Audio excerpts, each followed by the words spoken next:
Está entrando no ar. Debate 93.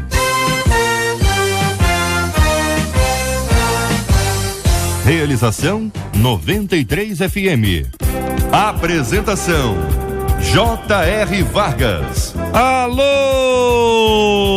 meu irmão, alô, minha irmã, aqui fala J.R. Vargas. Estamos de volta, começando aqui mais uma super edição do nosso Debate 93 de hoje, nessa quarta-feira, dia 19 de março de 2014. Que a bênção do Senhor esteja aí sobre a sua vida, sobre a sua casa, sobre a sua família, sobre o seu trabalho. Que a bênção do Senhor esteja com você, onde quer que você vá, onde quer que você esteja. Receba o carinhoso abraço em nome de toda a nossa equipe, que já está aqui a postos para te atender, para te receber, para te ouvir. Você liga, você fala com o Debate 93.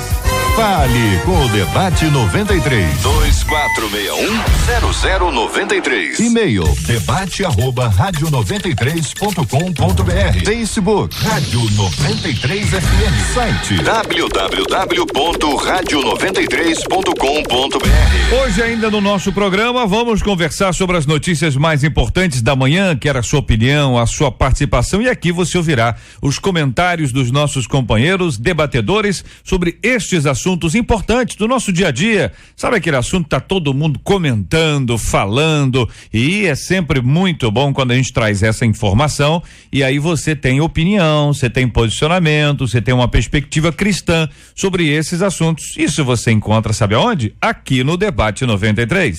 As notícias mais importantes da manhã no Debate 93. De domingo a sexta, às 11 da manhã. Debate 93. Na 93 FM. Na 93 FM. Muito bem, minha gente. A temática de hoje, ela é uma temática daquele tipo assim, muita gente curiosa, muita gente quer saber como é que funciona, e nós vamos conversando aqui sobre esse assunto, sem pressa, sem estresse, né? Quais são os sinais que apontam para a volta de Cristo? Para que Jesus volte, é preciso que primeiro o anticristo se levante. Como saberemos quem é o anticristo? A passagem de 1 Coríntios 15 afirma que na vinda do Senhor, os mortos irão ressuscitar. Isso significa que todos os que morreram estão dormindo? Onde, hein? Até os que irão para a condenação eterna dormem? Onde estava Lázaro entre a morte e a ressurreição? Quando estivermos no céu, iremos reconhecer aqueles que viveram conosco na terra? Haverá distinção de sexo? Como será o céu? Pergunta um dos nossos queridos ouvintes aqui, pelo menos 3 ouvintes com 3 tópicos diferentes dentro do nosso assunto de hoje. Este é o Debate 93 com J.R. Vargas na 93 FM. Já à mesa com a gente hoje o pastor Valtair Afonso Miranda, da Primeira Igreja Batista de Neves. Muito bom dia, seja bem-vindo, pastor. Uma alegria recebê-lo aqui no nosso Debate 93 de hoje. JR, bom dia a todos aqueles que nos ouvem nesse momento, num dia tão bonito, um dia feito pelo nosso Deus. Maravilha, pastor, só vou pedir para o senhor trocar de microfone, pega esse aí, vamos ver se esse aí está bom, esse aí. Ok, então bom dia mais uma vez. Agora ficou bom demais. Então tá bom. Muito bom. Pastor, a gente conversa sobre esse assunto porque as pessoas sempre têm essas dúvidas, né? Os nossos ouvintes nos escreveram quais são os sinais que apontam para a volta de Cristo. A gente sabe que ele voltará, a promessa dele foi absolutamente clara, mas ao longo dos anos muita gente tem apontado algumas datas, especialmente datas agendadas à volta dele, e quanto mais as pessoas agendam, menor é a credibilidade quanto à sua volta, porque afinal de contas, olha, vou lá, e não vem, muita gente diz, olha, eu acho que ele não vem, e acaba vivendo como se ele realmente não estivesse vindo. O que pensa o senhor sobre esse assunto? Então, eu acredito que a temática é uma bela temática para conversarmos. Eu gosto muito dessa temática, tenho trabalhado com ela há bastante tempo, escrito sobre ela, feito conferências para lá e para cá. Então é uma temática que me provoca e me agrada bastante. Mas é verdade, JR, queridos amigos que nos ouvem nesse momento, que temos que nos aproximar destes temas com muita humildade, não é? É preciso evitar a arrogância espiritual, a ponto de dizer eu sei tudo, eu posso isso tudo, Deus me revelou tudo, porque durante toda a história estamos tentando nos aproximar destes temas. E são temas que eu acredito, assim, de coração, que a gente vai conversar, e quando chegar lá no céu, Deus vai nos mostrar com clareza, né, aquelas coisas que nesse momento nós compreendemos parcamente. É verdade que a palavra nos aponta sinais na volta de Jesus. Mas eu queria entender com você e com aqueles que nos ouvem aqui, que os sinais, eles estão na Escritura Sagrada para mostrar para os crentes em Jesus, para o povo de Deus, que a volta do Senhor está se aproximando. Veja, a ênfase está no gerúndio, né? Porque os sinais relatados por Jesus, lá em Marcos 13, Mateus 24 e 25, Lucas 17, Lucas 21, os sinais relatados por Paulo em 2 Tessalonicenses capítulo 2, e os sinais relatados pelo Apocalipse, eles estão, desde aquele momento, se dando sobre a terra. Então são sinais que se manifestam. Exemplo, guerra e rumores de guerra. Tinha guerra lá, teve guerra no primeiro século, segundo século, terceiro, e até hoje. E nós temos guerra o tempo todo. É só olhar o jornal que você vai ver uma guerra lá, outra cá. Violência, idem. Iniquidade, idem. Eu aproveito e leio um pequeno trecho aqui de 2 Tessalonicenses. Veja, quando Paulo tratou da volta de Jesus, ele começou dizendo assim, 2 Tessalonicenses 2, ora, quanto à vinda de nosso Senhor Jesus Cristo, e aí ele continua escrevendo, mas eu vou fazer um pequeno salto e vou para o versículo 3, ele diz assim, ninguém de modo algum vos engane, porque isto não acontecerá sem que venha primeiro a apostasia e seja revelado o homem do pecado, o filho da perdição, aquele que se opõe e se levanta contra tudo que se chama Deus. Então veja, JR, Paulo argumenta para os seus leitores ansiosos quanto à volta de Jesus, que eles precisam ter paciência, olho no sinal, mas ao mesmo tempo aguardar, percebendo que a volta de Jesus está no processo de aproximação. Eu queria destacar nesse instante para o nosso leitor o seguinte, uma das noções que a Bíblia nos apresenta para ler cada um dos sinais, ou todos eles, é a noção de dores de parto. Isso significa que quanto mais perto da volta de Jesus, maior é o sinal e em intervalo cada vez menor. Então pensemos aqui na guerra. As guerras são cada vez maiores em intervalos cada vez menores. A iniquidade, cada vez maior em intervalo cada vez maior. A estrutura é a estrutura do parto. Quanto mais perto da criança nascer, maior é a dor e menor é o intervalo. Isso significa que os sinais estão aí desde aquele instante em que Jesus Cristo anunciou cada um deles. Os sinais estão todos aí. Então, não dá para olhar para uma guerra e dizer, esta guerra é sinal de que ele vai voltar amanhã. A guerra é sinal de que ele está para voltar, mas não indica para nós a data exata, o horário exato, porque esse relógio só Deus tem. Então, é muito mais uma questão de preparação do que, de fato, uma questão de agendamento. Exato, exatamente. É para envolver o preparo daquele indivíduo que está acompanhando os fatos, que conhece a Bíblia, que acompanha os fatos e pode aí unir as duas coisas e dizer assim, olha, este é mais um sinal, não o sinal. Exato, exatamente. Os sinais estão se repetindo e vão continuar se repetindo em escala crescente e aumentando de intensidade até a volta de Jesus. Pastor Rafael de Almeida, da Igreja Batista Getsemane, muito bom dia, seja bem-vindo. Estamos pensando, pastor, sobre a questão dos sinais que apontam para a volta de Cristo. Eu tomo aqui o texto de Mateus 24, versículo 4, para explicitar a partir deste ponto uma preocupação de Cristo. Ele disse assim, vede que ninguém vos engane. E aí depois ele passa a descrever algumas coisas nesses dois capítulos que fazem referência a esse assunto. Ou seja, desde aquela época havia um risco muito grande das pessoas serem enganadas.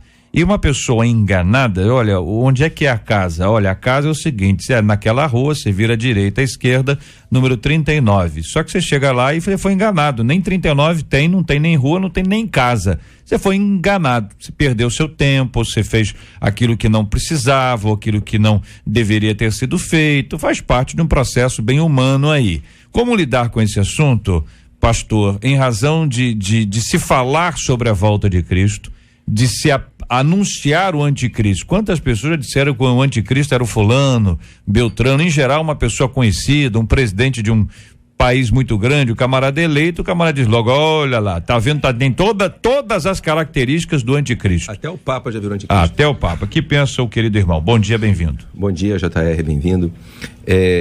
Um abraço aos nossos ouvintes, ao pastor Valtair. Não sei se ele se lembra, eu acho que ele dava aula no seminário quando eu estudei lá. O seminário de Escola de Pastores? Não, o Seminário do Sul. Olha, sim, é possível. É assim, é porque eu fiz uma faculdade antes, não acho que ele seja mais velho que eu, não. Eu já cheguei um pouquinho, já não era garoto quando eu cheguei, mas eu acho que ele dava aula no Seminário do Sul quando eu estudei lá.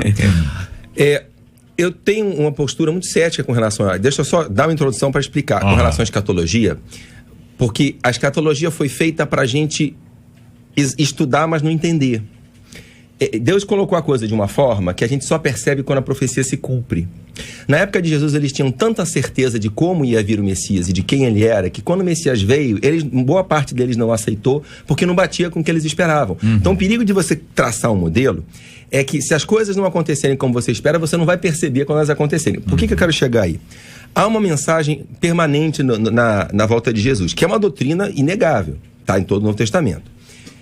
Ele vem sem demora, mas ainda não. É o já e o ainda não. Então, nós temos que estar prontos para a volta de Jesus e trabalhar pregando o evangelho enquanto ele não vem. Por que eu coloco isso? Porque toda vez que alguém se levanta, olha, é essa guerra, é esse cara, vai ser agora, eu fico rindo em casa, porque eu vejo, olha, mais um que vai quebrar a cara. Porque você não consegue. Então, eu cresci na igreja e há 20 anos atrás... Teve uma série de guerras e fenômenos que o pessoal dizia, não, agora vai ser a batalha do Armagedon, vou invadir Israel, e não aconteceu nada. Então eu tenho muito ceticismo com relação a isso. O senhor lembra do alinhamento dos planetas? Lembro do alinhamento de planetas, de ameaça de invasão de Israel, de tentativa de invasão de Israel, cada hora é uma coisa, mas a questão Jesus já avisou, vai ser como ladrão, ninguém vai esperar. Então vai ser numa hora que ninguém está esperando. Eu acho que não vai ser numa coisa que é isso, vai ser agora. Não, eu acho que vai ser justamente de surpresa. E aí quem não estiver preparado vai se decepcionar. Então eu tenho essa postura. Esses sinais existem, mas eles se repetem no mundo em contextos diferentes e as pessoas acham que era agora, né? E nunca foi. Vai ser. Então, eu tenho muita preocupação com isso. É legal estudar, é bonito e é interessante, mas a gente tem que ter essa cautela. Não vai dar para prever. E cada vez que algum pastor se levanta, normalmente um pastor famoso, já velhinho, né? Fala, olha, eu sei quando Jesus vai voltar. Eu baixo a cabeça e falo, puxa, que pena, o cara vai morrer envergonhado. Porque não vai acontecer. Sim, pastor, pode continuar. Tá, então, basicamente essa postura. A mensagem permanente é a seguinte: esteja pronto, pregue o evangelho, esteja em comunhão, esteja na unção, porque quando Jesus vier não vai dar tempo de se preparar. Muito bem, deixa eu só entender, a sua palavra, em hipótese alguma, é para desestimular o estudo da escatologia, mas dar ao estudo da escatologia, na sua opinião, o lugar que ele tem, que é produzir uma reflexão sobre a volta de Cristo e não, uma vez mais, vou usar a palavra agendar a volta de Cristo. Uma vez eu brinquei, tinha um pastor amigo nosso que gostava muito de discutir escatologia, e eu fugia dele porque eu não gostava de discutir. Aí um dia eu falei, cara, olha só, escatologia é igual time de futebol. Você escolhe um e torce. Mas você pode discutir à vontade. Eu nunca vi ninguém mudar de time porque perdeu a discussão. Então tem um sujeito que é milenista, pós-milenista, dispensacionalista. Eu acho que vai muito da influência cultural, da preferência pessoal, mas eu acho que não vai ser de nenhuma dessas formas. Eu acho que, assim, de alguma maneira, a gente consegue tatear, achar o caminho, prever algumas coisas, e eu tenho minhas preferências pessoais, até pela formação que eu tive, pela minha história, mas a gente não pode ter certeza. Tem que ser muito cauteloso com esse tipo de teologia, porque senão a gente se decepciona. Pastor Edinaldo Carvalho, da Assembleia de Deus do Ministério de Madureira, já está conosco também. Pastor, muito bom dia, seja bem-vindo. Estamos ouvindo aqui as palavras introdutórias dos nossos companheiros aqui sobre esse assunto, quais são os sinais que apontam. Estamos falando sobre essa volta de Cristo. Até hoje, quantas pessoas já agendaram a volta de Cristo? Me lembro de uma ocasião em que uma pessoa agendou, obviamente não aconteceu, e quando questionado sobre esse aspecto, a pessoa disse, não aconteceu para você que não tem fé, para mim aconteceu. Aí você não tem o que discutir com a pessoa que aborda esse assunto, né? Para que Jesus volte, é preciso que primeiro o anticristo se levante. Como saberemos quem é o anticristo? Perguntinhas assim, simples, né, pastor? Bom dia, bem-vindo. Bom dia, JR, aos colegas da mesa, a todos os ouvintes. saúdos com a paz do Senhor, dizendo que, parabenizando a produção do programa, porque não poderia existir tema tão contextualizado e tão necessário nesses últimos dias, nesse momento histórico, né, em que vive a igreja, porque a igreja está um tanto quanto corrompida por uma teologia aí do neoliberal, uma teologia que vem realmente desviar o olhar da cruz e da volta de Jesus. Não é muito raro se falar sobre a volta de Jesus, e quando se fala, busca-se muitas tolices e aventuras no que diz respeito a estabelecer datas, ou então fazer paralelo com fenômenos, procurando mostrar que esses são os sinais da iminente volta de Jesus. Na minha opinião, eu creio que a Bíblia não é de particular elucidação, então até a minha opinião é segundo ao que eu entendo das Escrituras. Eu não creio que isso ficará ao bel prazer de cada um da sua própria interpretação. A escatologia bíblica é a irmã siamesa de todas as doutrinas da Bíblia. Ela está pontuada do Gênesis ao Apocalipse, porque a escatologia aponta para a volta do Cristo. E isto aí é o ápice, é o escatom de Deus, vamos dizer assim, a apoteose do fechamento dos capítulos da história humana. E quem pensa que este mundo vai se encerrar neste caos que estamos vivendo, não deve pensar assim, porque Jesus não virá aqui dar um passeio sobre os escombros, ele virá restaurar. E a sua vinda é profetizada não apenas pelos apóstolos, como também pelos evangelistas, por Paulo e pelo próprio Jesus, falando acerca do seu retorno. Eu creio que ele já está às portas, ele virá em 2 momentos, num arrebatamento e na segunda vinda, isso na translação dos santos, dos crentes, dos mortos em Cristo, que serão transformados e ressuscitados, e depois ele virá para julgar o mundo, cumprindo assim o dia da vingança do nosso Deus, como está previsto em Isaías capítulo 61. Muito bem, na bancada hoje aqui do nosso debate 93, o pastor Walter Afonso Miranda, o pastor Edinaldo Carvalho, o pastor Rafael de Almeida. Vamos à nossa parcial da pesquisa 93 de hoje. Pesquisa 93. Bom dia, Marcela Bastos. Bom dia, JR, os nossos queridos ouvintes, aos nossos debatedores. A pesquisa é a seguinte: você costuma estudar o livro de Apocalipse, sim ou não? 66% dos nossos ouvintes, a maioria, diz que não costuma não, tá? Estudar o livro de Apocalipse, não. A maioria não? A maioria não. Porque tem medo, né? Medo? Tem gente que tem, né? Medo do Apocalipse? Tem gente que tem, sabia? Que não estuda porque tem medo? Não estuda porque tem medo. Se tem medo... Sabe Deus, né? Sabe Deus por que a pessoa tá com medo, né? Muito bem, quero agradecer a participação dos nossos ouvintes até agora, o resultado parcial. Quero encorajá-lo a continuar ligando e participando com a gente, o 24610093, também pelo nosso site www.debate93.com.br. Você pode, escuta bem, você pode ouvir, você pode comentar e compartilhar todos os nossos debates. Você pode fazer a sua pesquisa através dos nossos arquivos ali, por nome de debatedor e também pelo tema do programa, ou seja, assunto e debatedor. Bênção puríssima no nosso debate93.com.br. Você acessa e participa com a gente agora e sempre.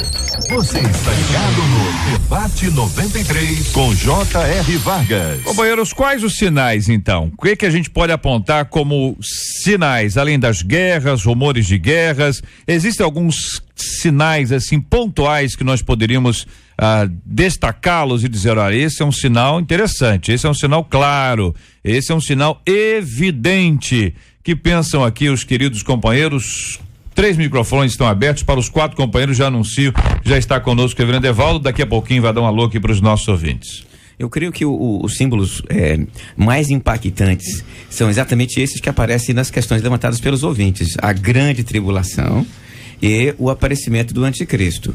Diante desses símbolos, aí não há outra. Que seria a grande tribulação? Vamos tentar explicitar um pouquinho para o ouvinte. Perfeitamente. Veja, desde o Antigo Testamento, especialmente a partir de Daniel, surgiu a perspectiva de que no final dos tempos, antes do aparecimento do reino de Deus, antes que Deus intervenha na história, aparecerá uma grande oposição. Se levantará uma grande oposição à obra de Deus.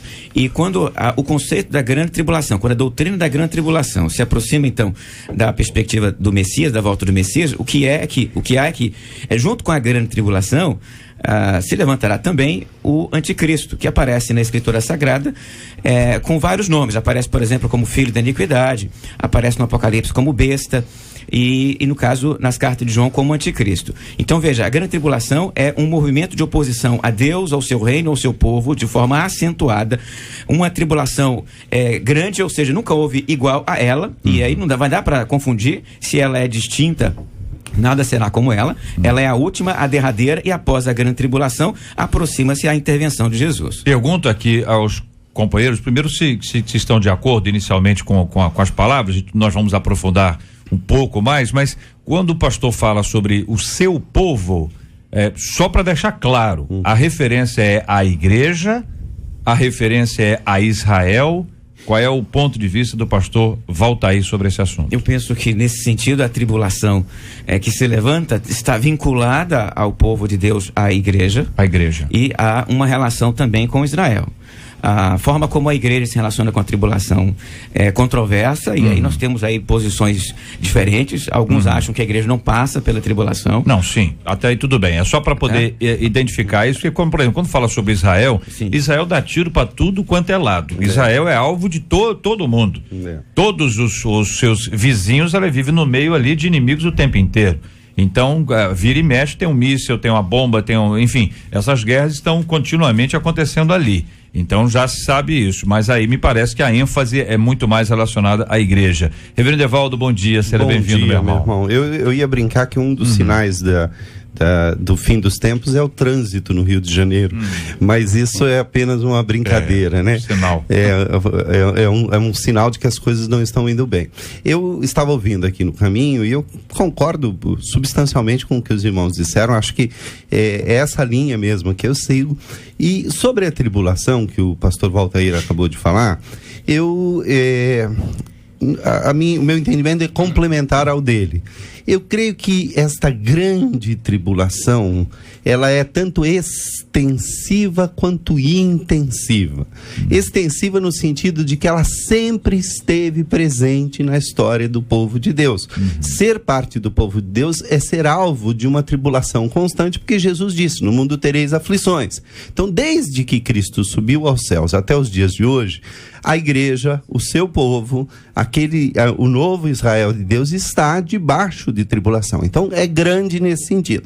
Mas há momentos de recrudescimento e há momentos de localização. Então hoje, por exemplo, existem lugares no mundo que estão passando por uma grande tribulação. Existem cristãos que estão dando a sua vida, estão sendo torturados, enquanto que em outros existe paz, existe liberdade. Na época do Império Romano houve isso também. Então, nós temos ali, por exemplo, Mateus 24 parece se referir primeiramente e mais intensamente à grande tribulação que se seguiu àquele momento da destruição de Jerusalém. Ali é muito clara a tribulação acontecendo. Depois disso a gente vai ter no ano 65 a tribulação que houve em Roma pela perseguição de Nero, no ano 95 com Domiciano, no ano 120 com Trajano, no ano 187 nós temos momentos de intensificação dessa tribulação. A questão é que cada vez mais ela vai sendo maior, atingindo mais gente e mais intensa e mais profunda. Para poder identificar com os irmãos, e aí ouvindo sobre esse assunto, tribulação. Estou com a vida tribulada, semana tribulada. A pessoa usa a mesma expressão para coisas completamente diferentes. Tribulação, nesse aspecto aí, no entendimento bíblico, no entendimento escatológico, nós estamos nos referindo a uma coisa grandiosa que envolva a humanidade como um todo, e isso aí estará absolutamente visível, ou nós estamos referindo a pequenas coisas que podem acontecer com milhões de pessoas ao mesmo tempo? Eu entendo, como eu falei, eu vou falar em termos de conjectura, que eu concordo com o pastor Valtair. Isso a gente pressupõe que tem que haver primeiro um governo mundial, alguma forma de governo mundial, com capacidade para perseguir a igreja no mundo inteiro, não apenas como existe hoje em países comunistas, em países muçulmanos, não, no mundo inteiro, de maneira sistemática, e isso é um pressuposto para a volta de Jesus. Mas isso já houve na história, né? Não, a gente nunca foi o mundo inteiro. Sim, mas vamos pensar... Foi uma parte do mundo. Mas deixa eu só fechar aqui. Assim, a gente existiram várias tentativas de unificar o mundo. Eu acho que Gengis Khan foi que chegou mais perto, mas nunca houve uma unificação mundial. A gente está falando de uma unificação mundial do governo, de perseguir a igreja em todo o planeta. E isso hoje não dá para fazer. Mas note bem, quando eu digo que já houve, a gente tem que pensar contextualmente. Já houve no Império Romano quando o mundo conhecido todo estava sob um único domínio. E ali sim nós temos um símbolo desse domínio total. Já houve na época, por exemplo, de Hitler, onde a tribulação alcançou o mundo inteiro. Todos os pontos da Terra alcançou. Note, o que eu quero dizer é que toda e qualquer tribulação, no sentido de que o povo de Deus está sendo, de alguma forma, impedido de pregar o evangelho, está sendo tolhido nas suas ações, faz parte, para mim, desta grande tribulação. E voltando naquela questão dos sinais, que eu acho que os irmãos falaram exatamente o que eu ia dizer, cria muito mais uma expectativa da volta de Cristo do que um mapa da volta de Cristo. O grande perigo é a gente dizer, olha, agora existe um governo mundial, pronto, agora sim Jesus vai voltar. Jesus diz, não vos compete conhecer tempos ou épocas. Quando surgiu a figura do mercado comum europeu, que antecedeu a todo esse projeto de Europa unificada do ponto de vista econômico aí, muita gente apontou exatamente aquilo ali. Estou querendo dizer a seguinte coisa, que ao longo dos anos, a igreja sinaliza determinadas coisas, parece uma moda. Olha, é isso aí, alinhamento dos planetas. Eu lembro claramente, alinhamento dos planetas, eu era adolescente, então aquilo mexeu comigo. Hoje, meu Deus do céu, Jesus, como é que vai? E o futebol hoje mais tarde? Acho que eu nem vou no futebol, porque vai que volta, né? E aquela pressão toda em termos de vai acontecer por causa disso. Ou seja, 2012, agendamento, esse tipo de coisa, ela, por um lado, lembra daquele disco, não sei se o senhor lembra, pastor Edinaldo, a última trombeta, o senhor lembra? E o camarada anunciando e tal, não sei o quê, aqui vira um negócio meio que um terror, que aterroriza as pessoas, e eu não sei se isso gera no médio, longo prazo um resultado positivo ou se produz um descrédito. Essa é a minha questão. O que pensa o senhor, pastor Edinaldo? Eu quero dizer o seguinte, eu refuto veementemente a teologia realizada, ou melhor, a profecia realizada, a escatologia realizada. É aquela escatologia a qual se referiu aqui o reverendo, dizendo que essa tribulação acompanha todos os períodos da humanidade e que a Mateus 24 era para ser aplicado na época de Jesus, logo após a destruição de Jerusalém por Tito, no ano de 70. Na minha opinião, e eu creio que está muito claro, a grande tribulação foi definida e sintetizada na palavra de Jesus, quando ele falou assim, não havendo no capítulo 24, versículo 21, que aliás nem é para a igreja. Mateus 24 não é nem para a igreja, porque nem existia a igreja até então. Era para os discípulos judeus, que questionaram a ele a respeito da sua vinda e quando se estabeleceria o seu reino e quando ele restauraria todas as coisas. Tudo isso está dentro do contexto de Mateus 24. E aí no versículo 21 ele fala assim, porque nesse tempo haverá grande tribulação, como desde o princípio do mundo até agora não tem havido e nem haverá jamais. Então isso mostra que será um momento inédito ainda. Não aconteceu na época de Tito, não aconteceu com as guerras púnicas, não aconteceu nas grandes guerras mundiais, ainda não aconteceu essa tragédia que a humanidade vai estar, vamos dizer assim, sujeita, que é o dia da ira de Deus. Na verdade, a grande tribulação também não é para a igreja. A minha visão é pré-tribulacional, portanto, eu creio que a igreja fiel, não a cristandade como um todo, mas a noiva do Cordeiro, será arrebatada antes da tribulação. Certo. Isso aí tem textos bastante amplos na Bíblia para justificar. Nós vamos tomar o cuidado de não entrar exatamente nesses aspectos para a gente responder enfaticamente aqui o ouvinte, mas uma ponderação importante é o seguinte: como saber que esta é a maior tribulação se eu não viver a próxima? Correto? Então, quer dizer, a que eu vivi há 10 anos, para mim era a maior de todas. Aí passaram 5 anos, agora ano passado, e essa então nem se fala.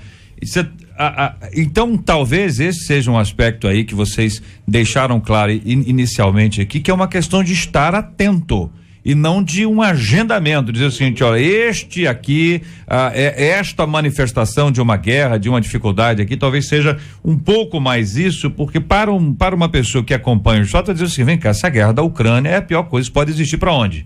Para a Ucrânia. A guerra na Síria é a pior coisa que pode existir para onde? Para a Síria. Um problema entre Israel, na faixa de Gaza, com os palestinos, enfim, é uma questão que está ali, um país da Europa que entra numa outra guerra, um país da América, enfim, tudo isso é uma coisa gravíssima, mas ainda assim a gente tem para dizer o seguinte, peraí, então talvez não seja a pior, embora tá claro aqui o versículo. Não é um evento localizado, certo. Até o próprio Cristo falou, olha, no mundo, desde o princípio do mundo.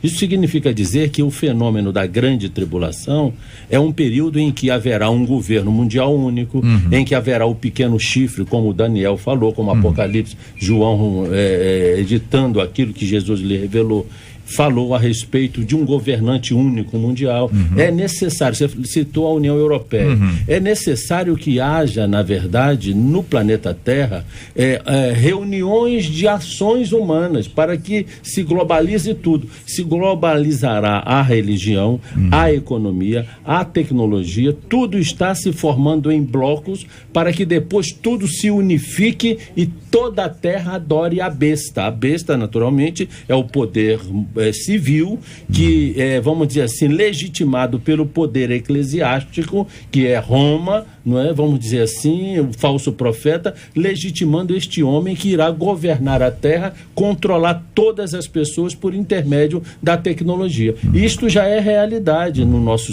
momento. Entendi. Não era realidade há 100, 200 anos atrás. Deixa eu interagir com o senhor para poder entender esses aspectos aqui. Quando a gente fala, por exemplo, quando o senhor falou sobre a unificação, ficou claro isso aí da economia, poder político, tecnologia. Aliás, tecnologia hoje é uma questão das mais unificadas. Sim. Dentro desse aspecto que a gente diria de globalizada, né? Mas o senhor fez uma referência especificamente a Roma. Sim. Pergunto ao senhor, aí esse aspecto de Roma, vou incluir Meca aqui simbolicamente, porque nós temos essas duas grandes linhas que são que fazem oposição entre elas. Nós teríamos outras linhas, mas essas duas são as duas linhas principais. Como é que o senhor lida com esse assunto? Aí o senhor excluiu Meca desse assunto? Excluiu propositalmente. Porque a profecia não fala de Meca, fala de Roma. Porque quando eu cito Roma, eu estou citando o profeta Daniel. Daniel recebeu a visão de Deus dos 5 reinos, dos 4 reinos gentílicos que dominariam o mundo da época de Nabucodonosor, 586, quando dominou Judá, até a volta do Cristo, quando estabelecerá o seu império, o seu governo mundial único também, que é o governo messiânico. Então Daniel fala do governo babilônico da sua época, do governo persa da sua época, do governo da Grécia, greco-macedônico, de Alexandre o Grande, e de Roma.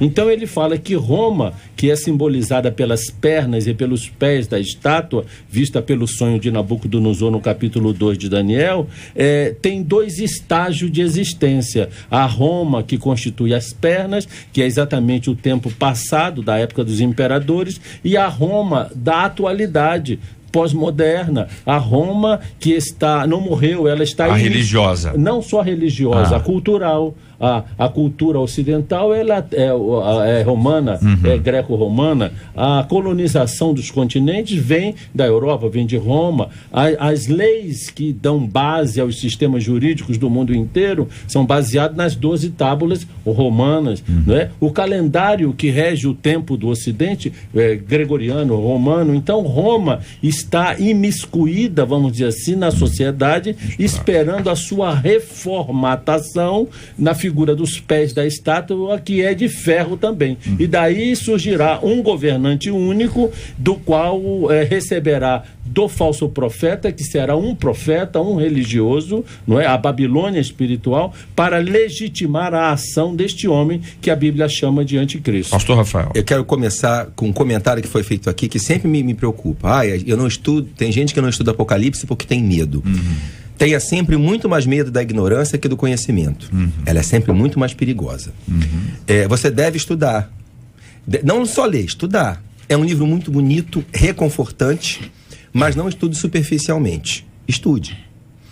Escolha uma corrente que te dê segurança, mas não se feche para as outras. Agora vamos falar um pouco disso aí. Houve um movimento literário em Israel chamado de apocalipsismo. Ele começa no exílio. O livro mais antigo que entrou na Bíblia do Apocalipsismo é o livro de Daniel, trechos de Daniel. E o Apocalipse se insere nesse movimento literário. E esse movimento foi influenciado por outros livros que não foram canonizados, mas que influenciaram a igreja. O Testamento dos 12 Patriarcas, Salmo de Salomão, Ascensão de Moisés, e tem todo um movimento literário. E eles ajudaram a compor o universo de referência da igreja, e a gente tem evidências de que os autores do Novo Testamento os leram porque eles são citados no Novo Testamento. Então, esses livros do apocalipsismo falam sempre de uma perseguição presente, mas falam com linguagem cifrada. Então, o autor de Apocalipse provavelmente tinha em mente, quando escreveu o livro, aquela perseguição presente que a igreja cristã sofria sob o Império Romano. Isso não significa que o livro se limite a isso, porque quando o profeta é visitado por Deus, ele muitas vezes fala coisas que não entende.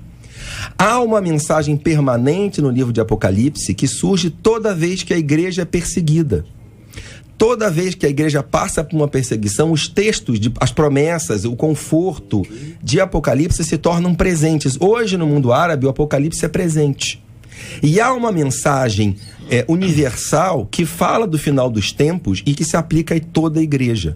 A gente precisa entender essas 3 dimensões do Apocalipse para poder situar a dimensão permanente, a dimensão que é lá do passado do Império Romano, e que, se a gente estudar, vai ver que tudo se encaixa, e tem o que a gente não tem certeza ainda, que é o cumprimento final. A gente estabelece conjecturas, tem algumas coisas que me parece que são pacíficas, como o pastor Valtair trouxe, ele chegou até onde há um razoável consenso, e você tem aquilo que a gente chega aqui, bom, aqui cada um vai para um lado.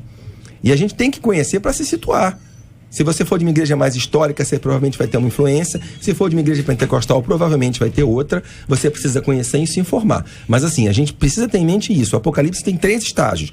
Tem o da perseguição da igreja no Império Romano, tem o ao longo da história, que ele se aplica cada vez que a igreja é perseguida, e tem o universal, que a gente tem que ler com muita cautela para não fechar os olhos para as outras tendências e aí ficar com uma leitura obtusa. Tudo bem. Boa noite, Fernando Valdo.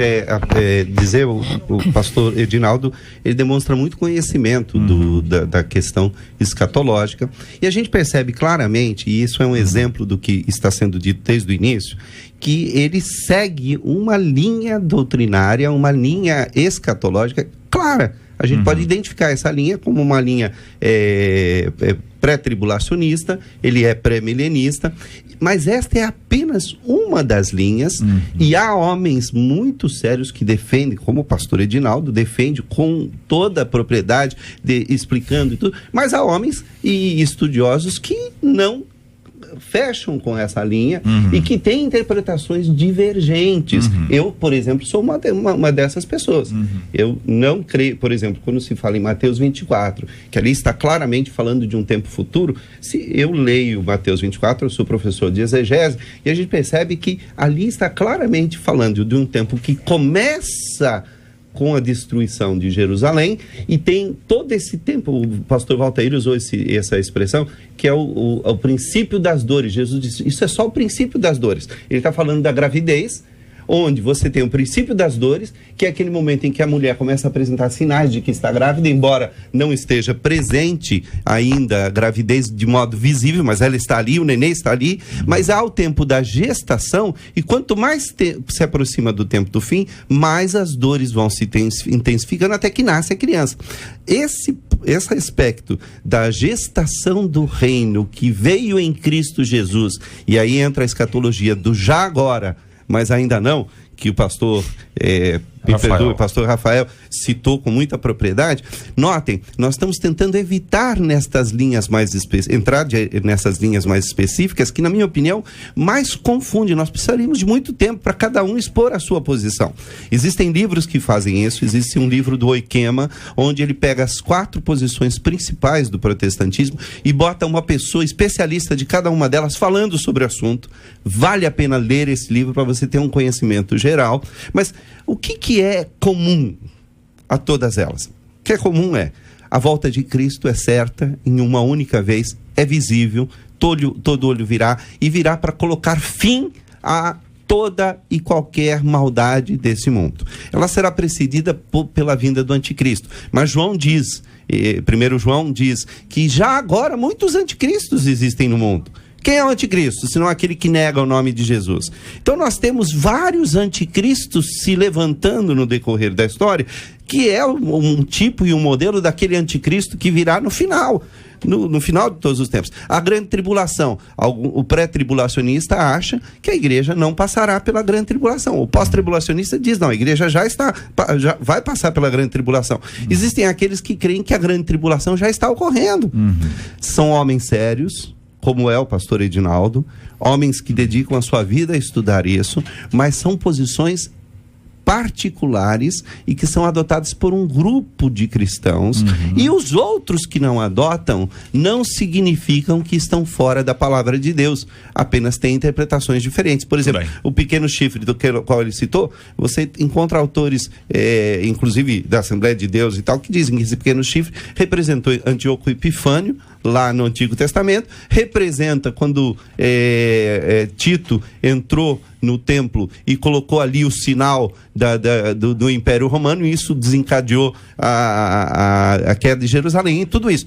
Todas essas posições são pessoais e particulares. Então, eu acho que para evitar que um tema como este, que é bonito, que é legítimo, que é saudável para a igreja, se transforme num campo de batalha, eu gosto de apontar, queridos colegas, a hermenêutica como uma ferramenta e um olhar. O que a hermenêutica nos ensina é o seguinte: é possível se aproximar de textos como este de uma perspectiva histórica.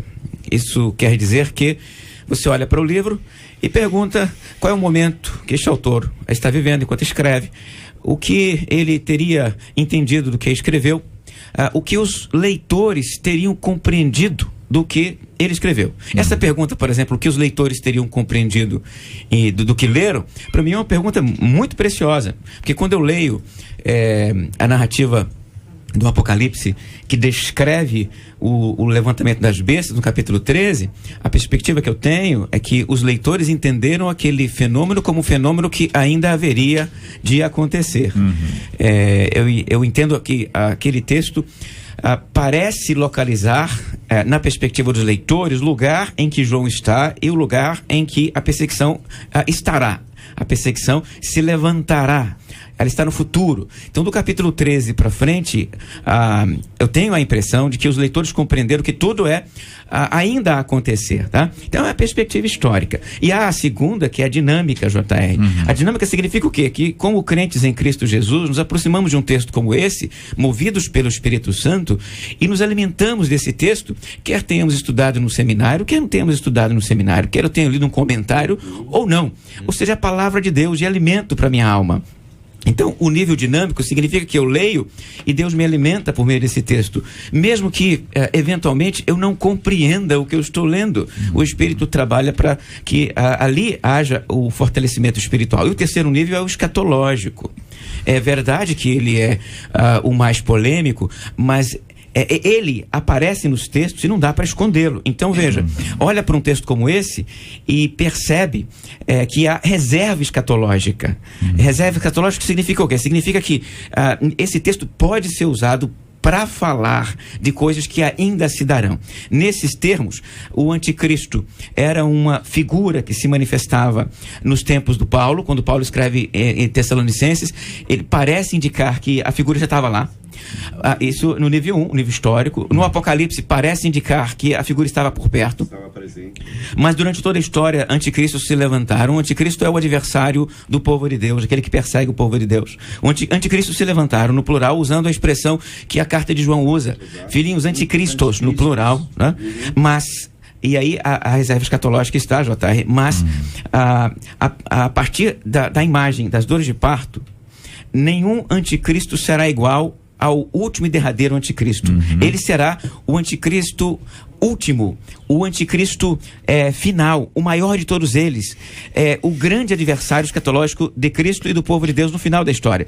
Esse anticristo será maior que todos os anteriores. Bom, dá para dizer que Hitler foi um anticristo? É possível, mas esse anticristo era maior do que Hitler. Nero foi um anticristo, mas ele será maior do que Nero. Esse será o maior de todos eles. Porque nesse caso, ele é o derradeiro, é o que antecede a volta de Jesus. Nós estamos respondendo a primeira linha. Primeira linha aqui. Eu acho que esse assunto não acaba hoje, já que estamos encerrando agora. Primeira linha.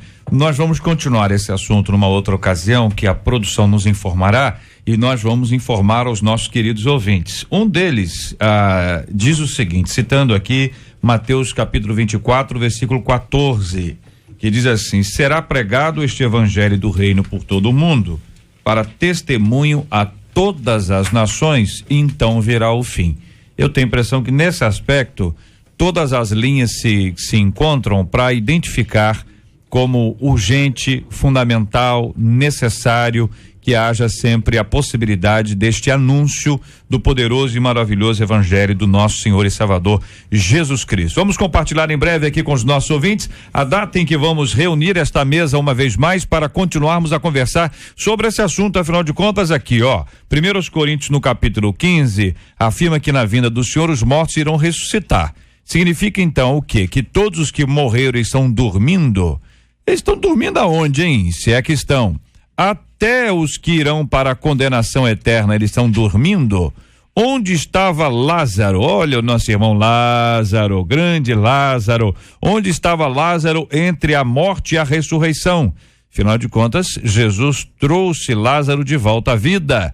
Quando estivermos no céu, iremos reconhecer aqueles que viveram conosco na terra? Haverá sim distinção de sexo, homem, mulher? Como será o céu? Pergunta, só perguntinha tranquila. Gosto dos ouvintes, fazem perguntas tranquilas aqui no nosso Debate 93 de hoje.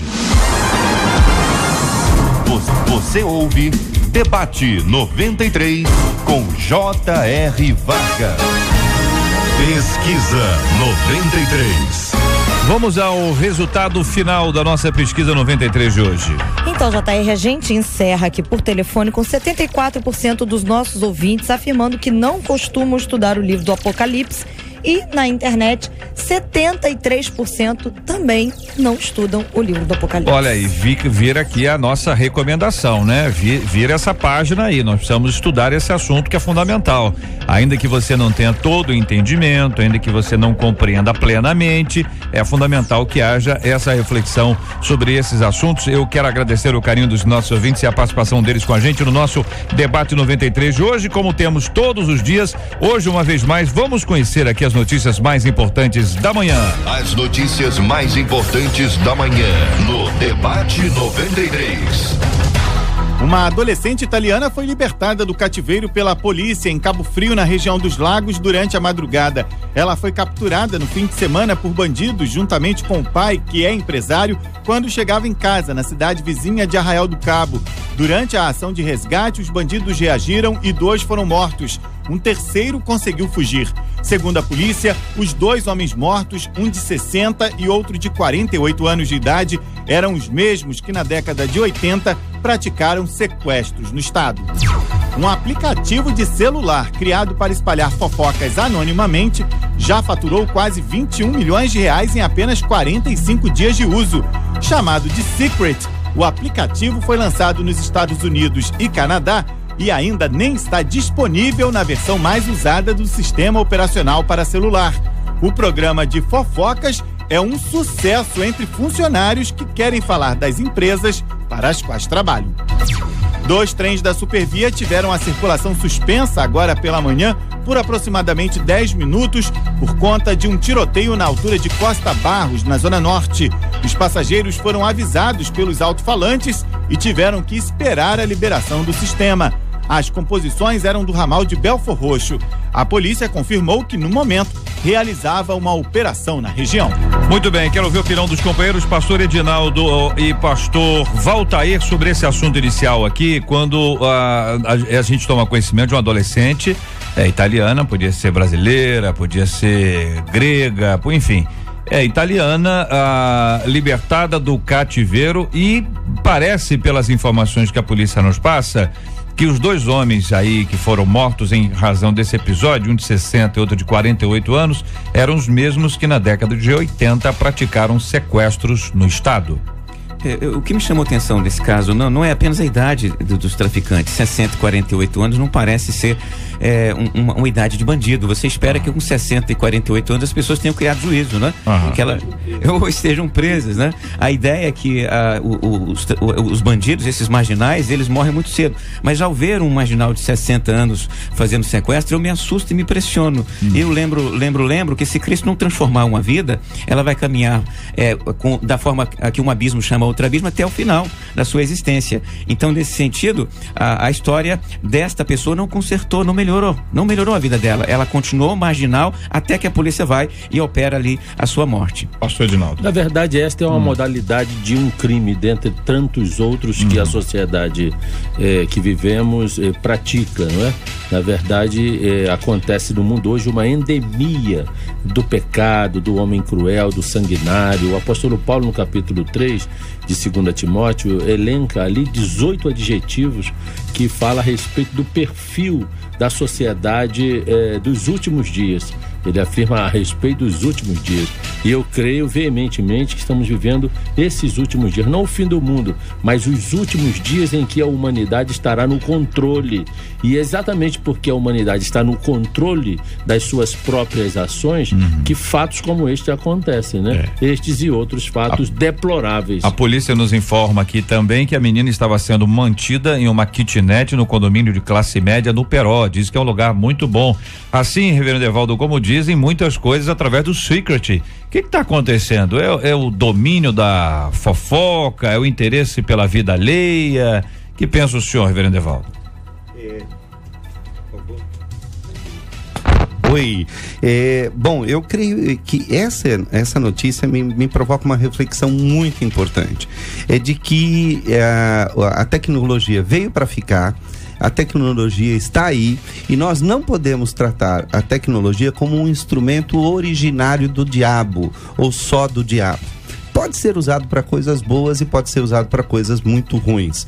Infelizmente, os cristãos não estão se envolvendo com a tecnologia, não estão aprendendo a lidar com a tecnologia de maneira criativa, de modo a produzir programas, produzir aplicativos, entrar nessa área de tecnologia, tanto de blogs, como de celular, como de smartphone, que está movimentando milhões para poder levar o evangelho. Aqui apenas o que o autor desse gadget, né, desse aplicativo fez. Ele simplesmente pegou uma das coisas mais vis do ser humano, que é essa vontade de fazer fofoca, e transformou nisso numa fonte de lucro muito grande e de uma maneira total. Então eu acho que nós precisamos aprender essa criatividade que as trevas têm e que aqueles que fazem essas coisas têm para aplicar no reino. Quando a gente usa essas coisas e usa essa tecnologia para aplicar no reino de Deus, nós vamos transformar esse mundo num mundo melhor. Nós vamos combater e ser sal e luz no mundo. Então eu creio que há uma lição preciosa aqui. Precisamos ter jovens, pessoas, adultos que entendam de tecnologia, que se envolvam com essas coisas para que possam utilizá-las em favor do reino de Deus. Vamos lembrar aqui que o objetivo disso aqui é financeiro, é um objetivo econômico. Isso dá uma grana violentíssima. O foco é o que a gente vai fazer para ganhar din-din. Aí o camarada vai e desenvolve, como esses desenvolveram aqui, já ganharam em 45 dias quase 21 milhões de reais. É um grande dinheiro que está aí. Agora, o que está acontecendo também, esses trens da Supervia hoje, com essa paralisação que foi complexa aí, envolvendo tiroteio, etc. O Michel Ribeiro é nosso ouvinte, está nos acompanhando agora. Você estava dentro do trem naquele horário, Michel? Boa tarde. Bom dia, meu irmão. Bom dia. Estava assim, né? Foi um momento assim de pânico, né? Para todos que estavam ali na composição, até mesmo porque pela falta de informação que nós não tivemos na hora que o trem chegou na plataforma de Costa Barros. Não teve aviso, então? Eles estão dizendo que houve aviso, você pelo menos não ouviu aviso algum?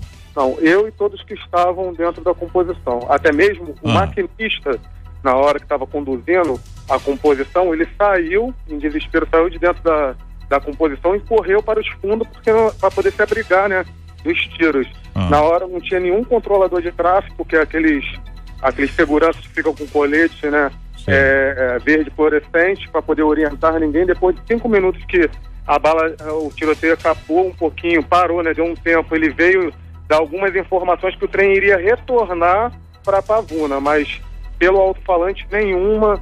Foi assim, pânico total. Ainda ficamos na Pavuna ainda mais de 25 minutos parados, sem informação, que depois chegou um PM, um controlador de tráfego, para poder informar que estava tendo a operação lá e que não tinha previsão de quando nós iríamos sair. Michel, você tem informação se alguém, infelizmente, foi atingido? Graças a Deus, não. Houve um grande pânico, porque quando o trem estava chegando na plataforma, nós já escutamos os tiros, né? E o pessoal da frente, com medo, se aglomerou para fora da plataforma, pulou ali a plataforma. Então nós pensamos que alguém tinha sido atingido. Então todo mundo correu de dentro do trem, com medo que eles estavam atirando para cima da composição. Aí o que ocorreu? O maquinista veio gritando, falando que o pessoal poderia ir para trás, e a gente se aglomerou atrás, no último vagão das composições, para depois vir um controlador de tráfego e orientar a gente para a gente retornar para dentro, mesmo com o tiroteio acontecendo, para a gente retornar para Pavuna, que ali não estava seguro. Que horas que isso aconteceu, Michel? Isso foi mais ou menos entre 10 horas e 10h30, que eu cheguei aqui no serviço, era 10h45. Rapaz. Michel, quero agradecer pela sua palavra. Tô vendo que realmente as emoções foram bastante tensas hoje. Você realmente não tá não é um daqueles dias que a gente disse tranquilos, mas graças a Deus, como você disse, ninguém foi atingido. Vamos ouvir a opinião dos nossos companheiros aqui sobre esse assunto e graças a Deus, Michel, Deus preservou a sua vida. É muito bom ouvi-lo aqui na 93 FM e Deus te abençoe sempre. Quer mandar um abraço pra alguém, Michel? Dizer que você tá bem, tranquilo? Quero mandar um abraço pra minha esposa que tá em casa ouvindo, pra ela poder ficar calma, tranquila, já estão no serviço. Mais tarde estarei de volta. Mandar um abraço também pro meu pastor da Assembleia de Deus em Mutirão, pastor José Alceira, né? E para todo o povo de Deus que ouve a 93, vamos entregar nossos caminhos, né? Nossa vida nas mãos do Senhor antes de nós sairmos de casa, porque se dependermos do transporte público e da segurança no Rio de Janeiro, nós estamos entregues realmente às baratas, infelizmente. Já tá aí. Maravilha, Michel. Obrigado, meu irmão. É isso aí mesmo, você tá certo. O pastor Rafael. Não dá para a gente colocar inteiramente nas autoridades a responsabilidade pela condição no Rio de Janeiro. Eu creio que é uma condição espiritual. O Rio de Janeiro é uma cidade em guerra. Morre mais gente aqui do que em alguns países em guerra do mundo. Gente que morre com tiro de fuzil, com estilhaço de granada. A polícia usa armamento de guerra. Nossos hospitais são verdadeiros hospitais de campanha. E a gente não pode ficar passivo diante dessa situação. A igreja tem o poder de orar. Deus tem feito uma grande obra no Rio de Janeiro. Algumas das maiores igrejas do Brasil nasceram aqui, ou tem aqui o seu referencial, o seu centro, é uma das capitais mais evangelizadas do país. E é claro que Satanás se levanta.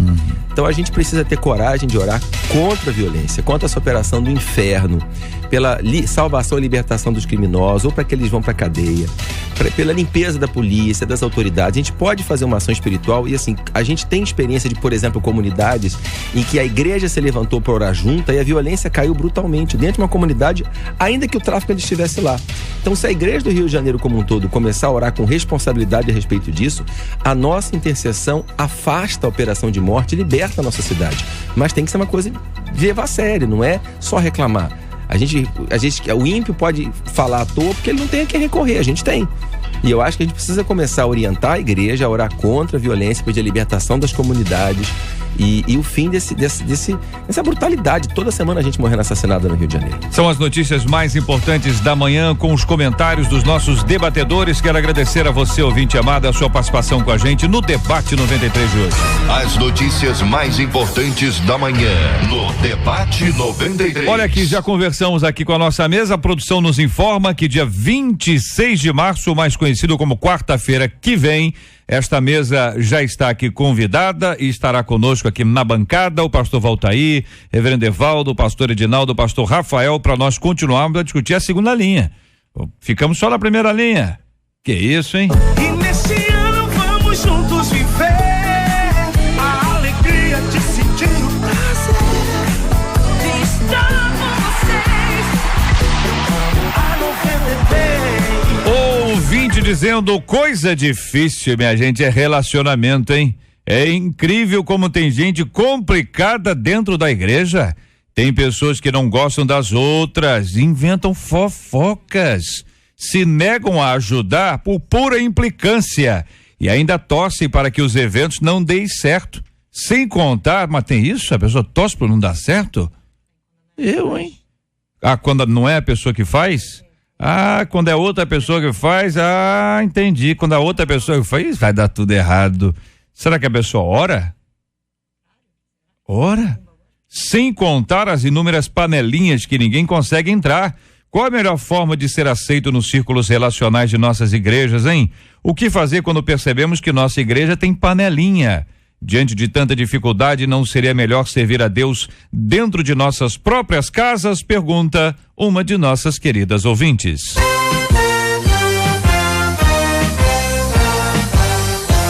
Esses e outros assuntos estarão amanhã, se Deus quiser, a partir das 11 horas da manhã, em mais uma super edição do nosso Debate 93. Pastor Valtair, obrigado, querido. Forte abraço, hein?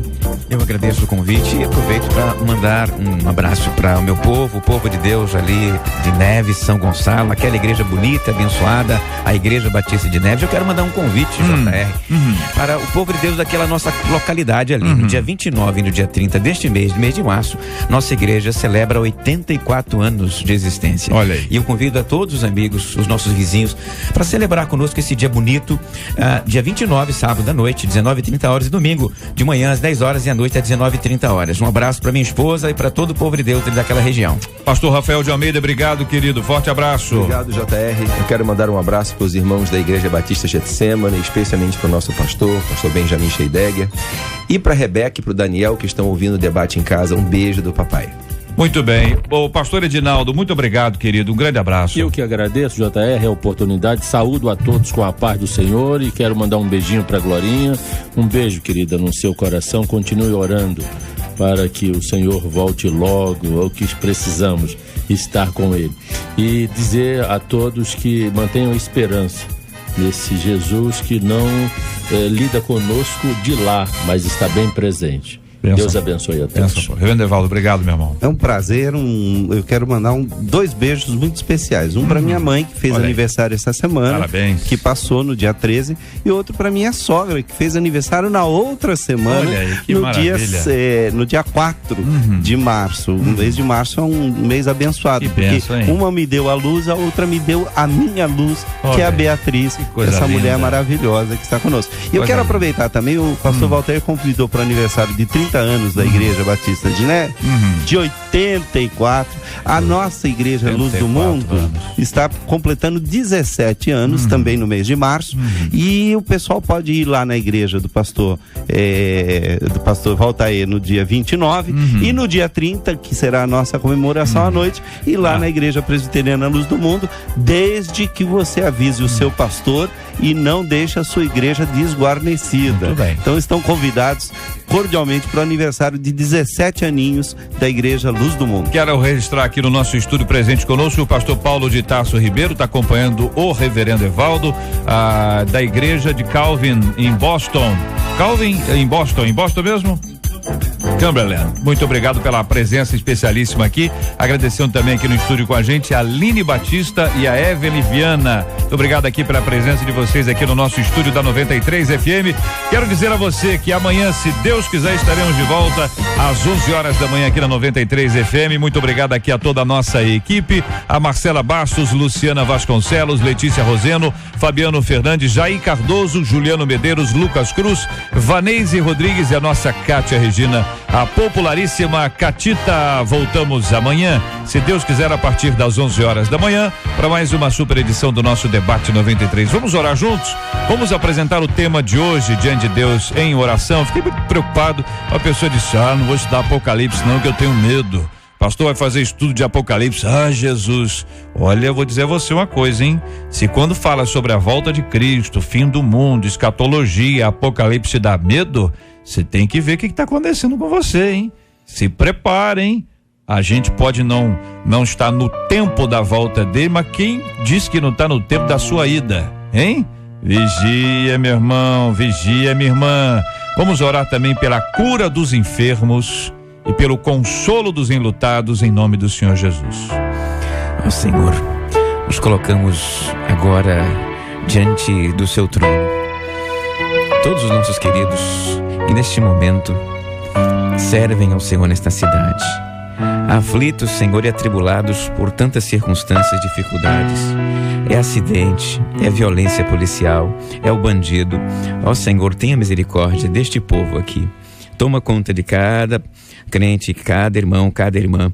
Toma conta de cada igreja, cada servo do Senhor que ministra nestas igrejas. Eu clamo ao Pai para que o povo do Senhor tenha paixão pela sua palavra, estude-a com atenção, Senhor Deus, e tenha desejo e sede dela mais do que o alimento concreto. Ó Pai, toma conta dos nossos queridos enfermos. Eu lembro da Jo, que está no hospital nesse momento, e há tantos outros que estão também padecendo da sua intervenção no corpo, Senhor Deus, no seu corpo, no físico, no coração. Oh Deus, traz a cura, o Senhor nos prometeu, nós clamamos por ela. Derrama sobre nós estas graças, estas bênçãos, em nome de Cristo Jesus. Amém, Senhor. Que Deus te abençoe. Você acabou de ouvir Debate 93.